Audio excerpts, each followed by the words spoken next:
കഴിഞ്ഞ ദിവസം നിലമ്പൂരിലെ മുൻ MLA ഒരു വാർത്താ സമ്മേളനം നടത്തുകയുണ്ടായി. ആ വാർത്താ സമ്മേളനം കേരള പൊതുസമൂഹത്തിന് സമ്മാനിച്ചത് വലിയൊരു പൊളിറ്റിക്കൽ സസ്പെൻസ് തന്നെയായിരുന്നു.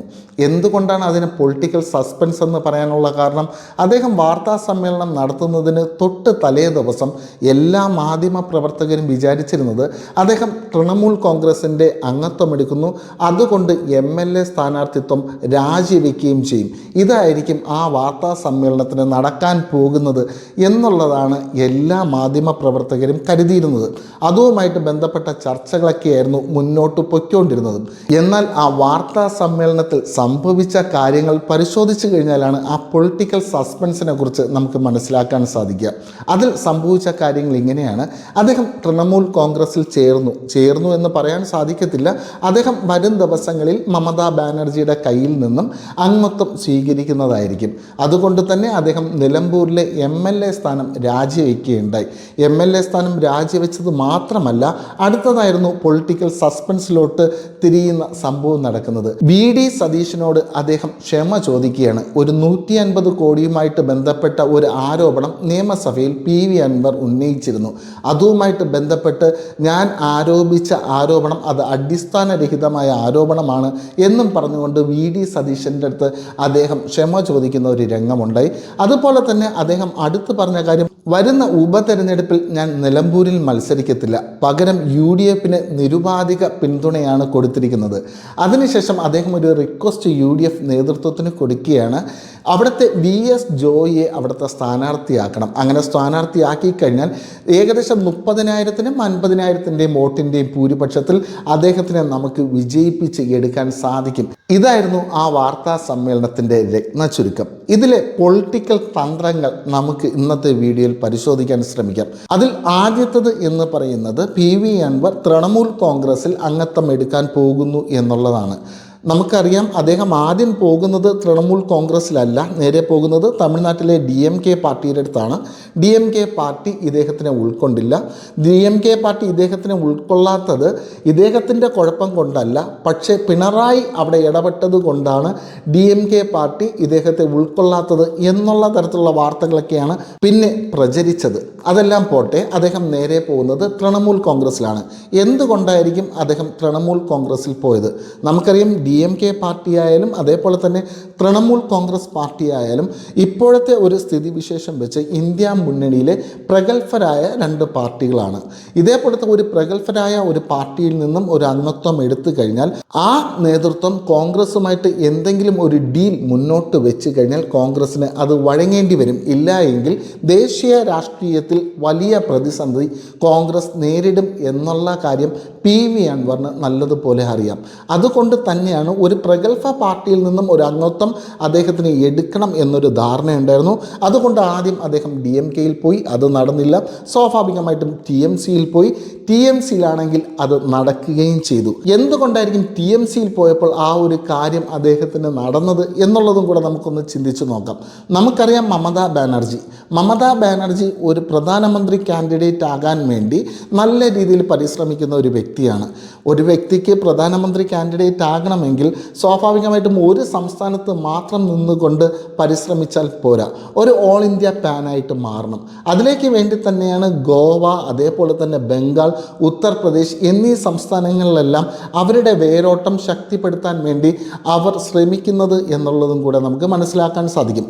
ഈ ഒരു സാഹചര്യത്തിൽ നിന്നാണ് കേരളത്തിലെ എല്ലാ ജനങ്ങളും അറിയുന്ന ഒരു വ്യക്തി നേരെ തൃണമൂൽ കോൺഗ്രസിൽ പോയി ഒരു അംഗത്വത്തിന് വേണ്ടി അവിടുത്തെ വാതിൽ മുട്ടുന്നത്. സ്വാഭാവികമായിട്ടും തൃണമൂൽ കോൺഗ്രസ് ഇവിടെ 2009 മുതൽ തന്നെ തൃണമൂൽ കോൺഗ്രസ് അവരുടെ ശക്തി ഇവിടെ എങ്ങനെ കൊണ്ടുവരാൻ സാധിക്കും എന്നുള്ളത് നോക്കിക്കൊണ്ടിരിക്കുകയായിരുന്നു. അന്ന് 2009 അത് ചീറ്റിപ്പോവുകയും ചെയ്തായിരുന്നു. ഇപ്പോൾ അടുത്തൊരു അവസരം വന്നിരിക്കുകയാണ്. അതിലേക്ക് വേണ്ടി തൃണമൂൽ കോൺഗ്രസ് കൈകൊടുത്തു എന്നുള്ളതാണ് വാസ്തവം. എന്തായാലും ശരി തന്നെയാണ്. വരും ദിവസങ്ങളിൽ PV അൻവർ തൃണമൂൽ കോൺഗ്രസിൻ്റെ അംഗത്വം സ്വീകരിക്കും. മിക്കവാറും ഒരു സംസ്ഥാന പ്രസിഡന്റ്, തൃണമൂൽ കോൺഗ്രസിൻ്റെ കേരള സംസ്ഥാനത്തിൻ്റെ പ്രസിഡൻ്റായിട്ട് അദ്ദേഹം ചുമതല ഏൽക്കും എന്ന് തന്നെയാണ് നമ്മൾ വിശ്വസിക്കുന്നത്. 2 എന്ന് പറയുന്നത്, അദ്ദേഹം നിലമ്പൂർ MLA സ്ഥാനം രാജിവെച്ചു. 1, അദ്ദേഹം MLA സ്ഥാനം രാജിവെക്കാനുള്ള കാരണം എന്ന് പറയുന്നത് ഒന്ന് ധാർമ്മിക ഉത്തരവാദിത്തമാണ്. കാരണം നിലമ്പൂരിൽ അദ്ദേഹം വിജയിച്ചിരുന്നത് ഒരു സ്വതന്ത്ര കാൻഡിഡേറ്റ്, ഇടതുപക്ഷത്തിൻ്റെ പിന്തുണയുള്ള ഒരു സ്വതന്ത്ര കാൻഡിഡേറ്റ് ആയിട്ട് മത്സരിച്ചാണ് അദ്ദേഹം വിജയിച്ചത്. ഇന്ന് വേറൊരു പാർട്ടിയുടെ അംഗത്വം എടുക്കുമ്പോൾ സ്വാഭാവികമായിട്ടും അദ്ദേഹം കൂറുമാറ്റ നിരോധന നിയമത്തിൻ്റെ പരിധിയിൽ വരും. അങ്ങനെ വന്നു കഴിഞ്ഞാൽ നിയമസഭാ അംഗത്വത്തിൽ നിന്നും അദ്ദേഹത്തിനെ പുറത്താക്കും. അങ്ങനെ വന്നു കഴിഞ്ഞാൽ അതൊരു നാണക്കേടാകും. ആ നാണക്കേടിൽ നിന്നും പുറത്താകാൻ വേണ്ടി ധാർമ്മിക ഉത്തരവാദിത്വത്തിൻ്റെ പേരിൽ MLA സ്ഥാനം രാജിവെച്ചു എന്ന് വേണമെങ്കിൽ നമുക്ക് കരുതാം. രണ്ടാമത് അവിടെ ഒളിഞ്ഞിരിക്കുന്ന ഒരു പൊളിറ്റിക്കൽ തന്ത്രമുണ്ട്. അത് നമ്മൾ ആദ്യം മനസ്സിലാക്കുക. ഒരു നിയമസഭാ മണ്ഡലത്തിൽ അവിടെ MLAയുടെ ഒരു ഒഴിവ് ഇനി അടുത്തൊരു പൊതു തെരഞ്ഞെടുപ്പിന് ഒരു വർഷത്തിന് മുകളിലുള്ള സമയത്താണ് നടക്കുന്നതെങ്കിൽ അവിടെ ഉപതെരഞ്ഞെടുപ്പ് ഉറപ്പായിട്ടും നടത്തിയിരിക്കണം. ഇതാണ് അതിൻ്റെ ചട്ടം എന്ന് പറയുന്നത്. ഇനി അവിടെ ഒരു MLAയുടെ ഒരു ഒഴിവ് വരികയാണ്. ആ ഒഴിവ് വരുന്നത് ഇനിയുള്ള ഒരു പൊതു തെരഞ്ഞെടുപ്പിൽ ഒരു വർഷത്തിന് അകത്തുള്ള ഒരു സമയത്താണ് ആ ഒഴിവ് വരുന്നതെങ്കിൽ അവിടെ ഉപതെരഞ്ഞെടുപ്പിൻ്റെ ആവശ്യം. നമുക്കറിയാം ഇനി അടുത്ത ഇവിടെ ഇലക്ഷൻ നടക്കാൻ പോകുന്നത് 2026 ആ 2026 ഇലക്ഷൻ്റെ ആ സമയം വെച്ച് നോക്കുമ്പോൾ ഇപ്പോൾ നിലമ്പൂരിൽ MLAയുടെ ഒരു ഒഴിവ് വന്നിരിക്കുന്നത് ഒരു വർഷത്തിന് മുകളിലുള്ള ഒരു സമയത്താണ്. സ്വാഭാവികമായിട്ടും അവിടെ ഒരു ഉപതെരഞ്ഞെടുപ്പ് വരണം. അവിടെ ഒരു ഉപതെരഞ്ഞെടുപ്പ് വരുന്നതല്ല പ്രധാനപ്പെട്ട തന്ത്രമെന്ന് പറയുന്നത്. ഇന്നത്തെ ഒരു സ്ഥിതിവിശേഷത്തിൽ നിലമ്പൂരിലെ നിയമസഭാ കോൺസ്റ്റിറ്റ്യുവൻസിയെ വിശേഷിപ്പിക്കുന്നത് എങ്ങനെയാണ്? അത് ഇടതുപക്ഷത്തിൻ്റെ കയ്യിലിരിക്കുന്ന ഒരു കോൺസ്റ്റിറ്റ്യുവൻസിയാണ്. ആ കോൺസ്റ്റിറ്റ്യുവൻസിയിൽ അല്ലെങ്കിൽ ആ നിയമസഭാ മണ്ഡലത്തിലാണ് ഇപ്പോൾ ഒരു ഉപതെരഞ്ഞെടുപ്പ് വന്നിരിക്കുന്നത്. UDF ആ ഒരു നിയമസഭാ മണ്ഡലം അവർക്ക് തിരിച്ചു പിടിക്കാൻ സാധിച്ചു കഴിഞ്ഞാൽ, പ്രത്യേകിച്ച് വൻ ഭൂരിപക്ഷത്തോടു കൂടി തിരിച്ചു പിടിക്കാൻ സാധിച്ചു കഴിഞ്ഞാൽ ഉറപ്പായിട്ടും ജനങ്ങളുടെ മുൻപിൽ ഒരു കാര്യം അവർക്ക് സമർത്ഥിക്കാൻ സാധിക്കും. ഇവിടെ ഒരു ജനവിരുദ്ധ വികാരമുണ്ട്, അതിലേക്ക് വേണ്ടിയും കൂടിയാണ് അൻവർ ഇതുപോലത്തെ ഒരു തന്ത്രത്തിന് മുതിർന്നത് എന്നുള്ളത് നമുക്ക് മനസ്സിലാക്കാൻ സാധിക്കും. അതുമാത്രമല്ല, അദ്ദേഹം അവിടെ നടത്തിയ ഒരു കാര്യമെന്ന് പറയുന്നത് UDFന് നിരുപാധിക പിന്തുണ. അതിൻ്റെ കൂടെയൊപ്പം ഒരു കാര്യം കൂടെ അദ്ദേഹം പറഞ്ഞിട്ടുണ്ടായിരുന്നു. നിലമ്പൂരിൽ വരുന്ന ഉപതെരഞ്ഞെടുപ്പിൽ അദ്ദേഹം മത്സരിക്കത്തില്ല. മത്സരിച്ചു കഴിഞ്ഞാൽ ഒരുപക്ഷെ അദ്ദേഹം ജയിക്കുമോ തോൽക്കുമോ എന്നൊന്നും ഞാനിപ്പോൾ പറയുന്നില്ല. പക്ഷേ അദ്ദേഹം പറഞ്ഞത് UDFന് അദ്ദേഹം കൊടുക്കുന്നത് നിരുപാധിക പിന്തുണയാണ് എന്നുള്ളത് പറഞ്ഞു. UDFനെ സംബന്ധിച്ചിടത്തോളം നമ്മൾ വാർത്താ മാധ്യമങ്ങളിൽ കാണുകയാണ് NSS UDFനെ ചേർത്ത് നിർത്തുന്നു, ക്രൈസ്തവ സമൂഹം UDFുമായിട്ട് ചേരുന്നു.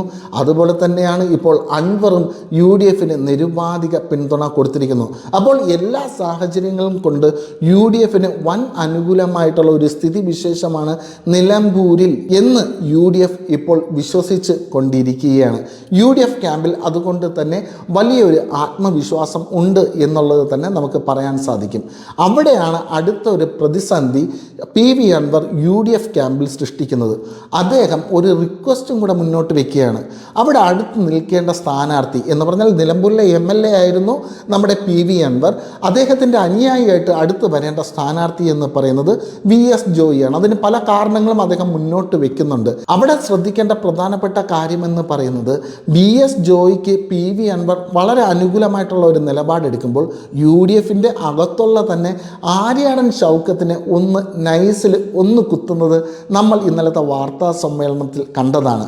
ആ ആര്യാടൻ ഷൗക്കത്തിനെ അങ്ങനെ കുത്തിയത് ഒരു കോൺഗ്രസ് നേതാക്കന്മാർ പോലും അല്ലെങ്കിൽ ഒരു UDF നേതാക്കന്മാർ പോലും അത് മാറ്റി പറഞ്ഞിട്ടില്ല എന്നുള്ളതും നമ്മൾ ഇന്നലത്തെ പല നേതാക്കന്മാരുടെ വാർത്താ സമ്മേളനങ്ങളിൽ വരെ ശ്രദ്ധിച്ചതുമാണ്. ഇതിൽ നിന്നും ഞാൻ മനസ്സിലാക്കുന്ന ഒരു പൊളിറ്റിക്കൽ തന്ത്രം എന്താണെന്ന് ചോദിച്ചു കഴിഞ്ഞാൽ, ഒന്ന് UDF നേതൃത്വത്തിന് ചിലപ്പോൾ ആര്യാടൻ ഷൗക്കത്തിനെ അത്ര രസിച്ചിട്ടുണ്ടാകത്തില്ല. അദ്ദേഹത്തിന് എങ്ങനെയെങ്കിലും UDF ക്യാമ്പിൽ നിന്നും പുറത്ത് ചാടിക്കണം. അതിനുള്ള ഒരു ഉപാധിയായിട്ടാണ് PV അൻവറിനെ അവരവിടെ ഉപയോഗിച്ചത് എന്ന് ഞാൻ വിശ്വസിക്കുകയാണ്. ഇല്ല, നമുക്ക് രണ്ടാമത്തെ ഒരു രീതി എന്താണെന്നുള്ളത് നോക്കിക്കോളാം. കമ്മ്യൂണിസ്റ്റ് പാർട്ടി 2016 2021 നിലമ്പൂർ നിയോജക മണ്ഡലത്തിൽ എടുത്ത ഒരു തന്ത്രമെന്ന് പറഞ്ഞു കഴിഞ്ഞാൽ ഇടത് സ്വതന്ത്ര സ്ഥാനാർത്ഥിയാണ് നിർത്തിയിരുന്നത്. അടുത്തും ചിലപ്പോൾ നടത്താൻ പോകുന്നത് ഇടത് സ്വതന്ത്ര സ്ഥാനാർത്ഥിയായിരിക്കും.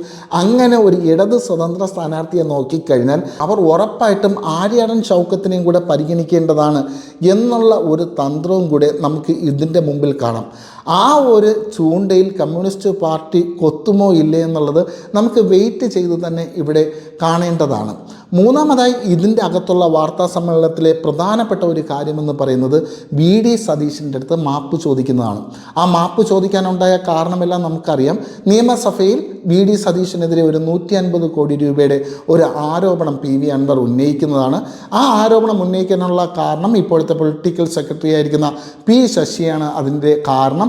അതിൽ ഞാൻ അറിയാതെ വീണു പോയതാണ്, അതുകൊണ്ട് സതീശൻ്റെ അടുത്ത് അദ്ദേഹം മാപ്പ് ചോദിക്കുകയാണ്. അതിൽ നിന്ന് നമ്മൾ മനസ്സിലാക്കേണ്ട ഒരു കാര്യമെന്ന് പറയുന്നത് UDFൽ PV അൻവർ കയറുന്നതിൽ ഏറ്റവും കൂടുതൽ തടസ്സം നിൽക്കുന്നത് VD സതീശനാണ്. ഇതെല്ലാം നമ്മൾ വാർത്താമാധ്യമങ്ങളിൽ കണ്ടുകൊണ്ടിരിക്കുന്ന ഒരു കാര്യമാണ്.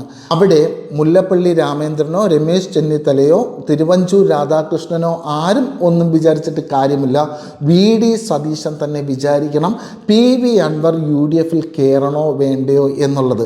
ഇത് മനസ്സിലാക്കിക്കൊണ്ട് PV അൻവർ എടുത്ത ഒരു തന്ത്രമായിട്ട് വേണമെങ്കിൽ നമുക്ക് ഇതിനെ കാണാം. അല്ല എങ്കിൽ PV അൻവർ UDFൻ്റെ വാതിൽ മുട്ടിയപ്പോൾ UDF നേതാക്കൾ PV അൻവറിൻ്റെ അടുത്ത് വെച്ച ഒരു നിർദ്ദേശമായിരിക്കും, അന്ന് VD സതീശന് എതിരെ നിങ്ങൾ ഒരു ആരോപണം ഉന്നയിച്ചിട്ടുണ്ടല്ലോ, ആ ആരോപണത്തിനെ തള്ളി പറയണം.